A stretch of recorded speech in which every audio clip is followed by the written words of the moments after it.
cheguei em casa mais ou menos umas 11 da manhã, viagem longa, né? Viagem foi. Eu estava numa cidade chamada Kunming, aí de Kunming fui para Bangkok, de Bangkok para Doha e de Doha para São Paulo. Vocês imaginam o cansaço, né? Aí eu estava dormindo, né? Normal. De repente toca a campainha aqui, oficial de justiça. Falei, pô, oficial de justiça é essa hora? Sexta-feira à tarde. Aí fui ver. Era um processo criminal movido pelo Eduardo Moreira contra 3 jornalistas da casa, eu, o Joaquim de Carvalho e o Aquiles Lins. Né? Mas a boa notícia é que o Eduardo perdeu esse processo e foi condenado a pagar as custas judiciais. Então ele está recorrendo.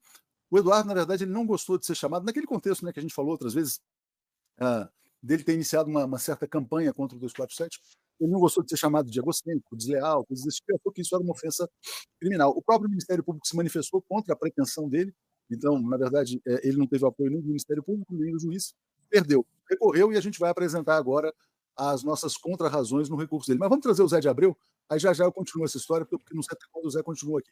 O Zé estava contando uma história sobre ação criminal que o Eduardo Moreira moveu contra 3 jornalistas nossos. Felizmente, o juiz tomou a decisão de rejeitar a pretensão dele, mas depois eu continuo, porque eu não sei quanto tempo você vai ter aqui para ficar com a gente. Eu estava trazendo essa história aqui para o nosso pessoal, mas diga lá. Eu li, eu soube, eu li a matéria. É incrível, né? Uma coisa maluca. Bom, eu não sou muito fã desse sujeito, não. Enfim, mas deixa rolar. Aquela história de ir para Cuba, fazer. Ele foi para Cuba, passou 3 dias e fez o maior documentário da história da ilha, com 3 dias lá, todo mundo apavorado, né? O pessoal de Cuba, como é que vai fazer um documentário em 3 dias? Aí ele bota, vai para Cuba, Eduardo. Ele nunca foi mandado ir para Cuba. Eu nunca vi o produtor botar seu próprio nome no filme. Aquilo é um desfile de ego. A Ju, minha amiga, atriz, nunca dirigiu nem moto. Ele botou ela como diretora do documentário. O pessoal lá da embaixada, falei, todo mundo viu as filmagens. Foi uma coisa. Passou 3 dias em Cuba. É ridículo. Só para você saber, eu ganhei um prêmio com um documentário sobre o turismo de saúde em Cuba. Levei 15 dias de trabalho duro, puxado, né? Um documentário para a TV Manchete, que foi exibido várias vezes, que estourou em audiência, né? E deu eu rodei toda aquela ilha, conversei com todos os cientistas, com todos os médicos, né? E realmente Cuba merece bons documentários, né? É isso que está precisando.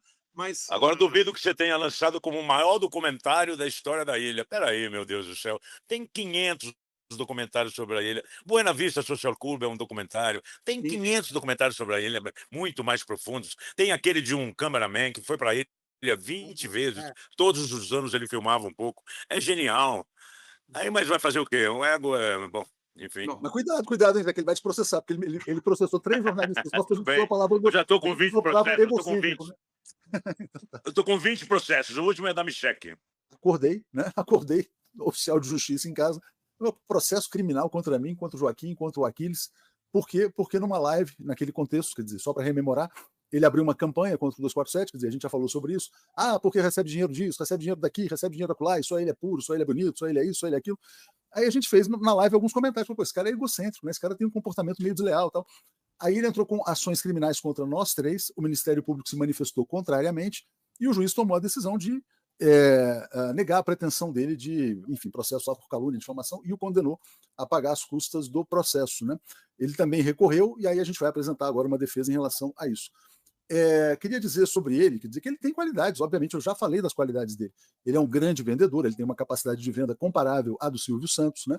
Ele vende qualquer coisa com uma facilidade tremenda, e acho que montou um negócio interessante, já falei, tem bons jornalistas lá. Agora, parece que ele é muito carente da nossa validação, né? Ontem eu estava chegando, eu recebi mensagens que ele foi de novo ao Instagram cobrando que a gente repercutisse a matéria dele contra o Rueda, contra o Ciro Nogueira, contra isso, contra aquilo. E a gente não fez, pelo menos no caso... do caso do Rueda eu não tenho detalhes, não vi. Mas no caso do Ciro Nogueira, a gente não repercutiu até em apoio a ele, porque a matéria é muito fraca, a matéria é muito ruim, né? Quer dizer, eles fizeram uma... E assim, a gente tem que falar, porque a gente é jornalista, e infelizmente ele não é do ramo, né? Ele é um empresário e ele é um influenciador. Então, o que foi a primeira matéria que eles fizeram contra o Ciro Nogueira? Foi uma matéria assim, não, bomba, e tudo é bomba, né? Como disse o Zé de Abreu sobre o caso lá de Cuba, tudo é o melhor, é isso, é aquilo. A matéria bomba é que ele teria recebido dinheiro num saco de papelão, disso, dentro do gabinete e tal. Aí agora eles trouxeram, e era uma fonte em off, era uma fonte anônima. Aí eles fizeram uma segunda matéria e eles cobram a nossa repercussão. Aí eu fui ler a segunda matéria. Gente, é o seguinte, não é má vontade, mas assim, ó, o piloto Mauro Capucci Matozinho reafirmou ter transportado em voo uma sacola de papelão que, verbo, aparentava conter dinheiro vivo. Então ele já usa o verbo aparentava. Então a testemunha em on nega a matéria em off. Aí depois, o que aparentava ser dinheiro, ele presume que foi entregue no gabinete do Ciro Nogueira ele fala na matéria por uma dedução lógica. A gente não vai repercutir matéria assim, desculpa, né? A gente não é obrigado. Assim, a gente tem os nossos critérios editoriais. Então, eu acho que essa é uma questão, assim, quer dizer, se ele é tão bom, se ele é tão o maioral, isso, aquilo, por que ele quer tanto a nossa validação?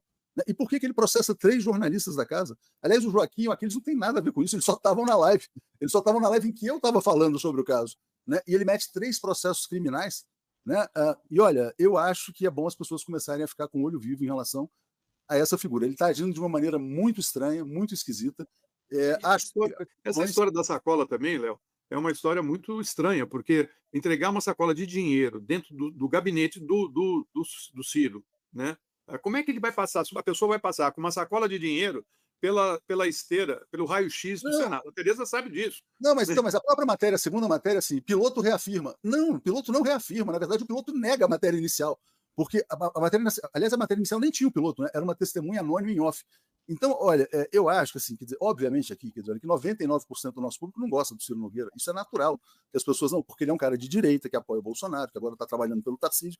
Mas não é porque é o Ciro Nogueira que a gente tem que entrar numa denúncia furada, num barco furado. Né? Então, assim, quer dizer, olha, a gente tem os nossos critérios, ele tem os dele.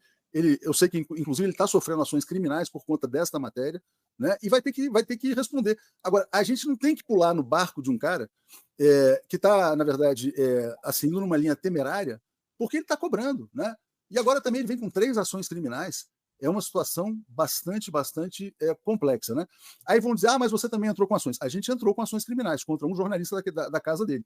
A diferença é que as nossas ações criminais foram acolhidas pelo Ministério Público e já estão rolando. Né? E qual que é a diferença também em relação a esse caso? O referido jornalista não se digna a receber o oficial de justiça. Né? Aqui, no nosso caso, a gente não só, eu recebi a oficial de justiça, como vou considerar citados o Joaquim e o Aquiles para que eles apresentem lá a defesa. Né? Agora, é uma situação realmente perigosa a maneira como ele está agindo em relação ao campo da esquerda. Né? Outro dia ele fez uma postagem sobre essa questão que está em voga aí, que é como é que chama? A PEC da blindagem, em que ele faz a defesa de 3 partidos, né, e deixa ali implícito um ataque ao PT, por conta dos votos lá de 10 deputados e tal. Então, tudo me leva a crer que ele tem pretensões políticas, que ele vai fazer o chá revelação dele muito em breve, e quando ele fizer o seu chá revelação, as pessoas vão enxergar o personagem. Né? Então, assim, quer dizer, tudo que a gente faz aqui é com muita responsabilidade e a gente tem um lado na política, né, que é muito claro para todas as pessoas. Então, aguardem, porque a gente não está fazendo nada por picuinha, né? Não tem nada que a gente faça aqui porque a gente tem má vontade, com A, com B ou com C. Tudo que a gente faz porque a gente faz uma leitura política do quadro. Então, queria só trazer essa questão. De fato, estava dormindo, fui acordado, mas felizmente vi que o juiz tomou uma decisão muito sensata ao negar as pretensões do Eduardo em relação a esse caso. Você chamar uma pessoa de egocêntrica, isso está dentro do campo da liberdade de expressão, pelo amor de Deus. Né? Ninguém chamou ninguém de ladrão. Né? Aliás, no caso inverso, assim, eles fizeram acusações graves contra a gente, mas chamar alguém de egocêntrico, de vaidoso, disso, daquilo, qual é o problema? Né? Quer dizer, enfim, o que vocês acham aí? De passar para o Mário e para o Miolo e já sai aqui na sequência. Eu acho que me dá a impressão de, primeiro, isso que você lembrou, né? Que parece que tem uma necessidade, uma carência de validação especial da parte do 247 em relação enfim, essas matérias precárias que são produzidas lá, né, com um tom sensacionalista, denuncista. Não, e outra coisa também, eles passam um fim de semana inteiro chamando bomba.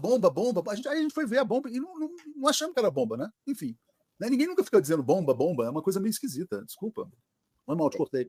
E mercadológica também, parece que é como esse negócio de Cuba, não é? Quer dizer, o melhor documentário de Cuba que já foi feito, enfim, levanta algum tipo, merece e suscita efetivamente críticas. Agora, uma coisa é ele fazer a matéria dele, faz a matéria que quiser, tem toda a liberdade. Outra coisa é ficar cobrando dos outros. Parece, na verdade, que não tem coragem de criticar o 247 e fica fazendo esse tipo de cobrancinha, sabe? Uma coisa um pouco rebarbativa, não é? Porque ele, enfim, de novo, eu vou dizer agora, talvez ele me processe, ele é egocêntrico. Pois é. Agora você vai entrar no processo, o Zé de Abreu também. Cuidado, Miola, com as suas palavras aí, Miola, por favor, hein? Mas no processo não, diga, Miola. Não, eu como não tive acesso aos autos e fiquei sabendo por ti que foi sobressaltado, mas a matéria que eu li no 247, né, é completamente sem fundamento e não tem nada de injurioso e calunioso. Adjetivar o comportamento de uma pessoa, bom, no máximo pode ofender a sua vaidade, mas nada de injurioso e calunioso, como foi uma outra situação, inclusive da acusação desse jornalista que tu referes aqui, e que a justiça está tendo uma certa dificuldade em encontrá-lo, localizá-lo, para que ele seja citado. Ali houve sim uma acusação leviana, não é? E ele tem de responder por isso, é uma situação bem diferente desta. Eu, mais do que isso, inclusive, para evitar um processo nas costas, qualquer adjetivo, né, pode me sujeitar a isso, mas eu entendo assim, que não tem, pelo que eu vi na matéria, não tem absolutamente nada, né, que justifique uma ação criminal como essa patrocinada pelo rapaz.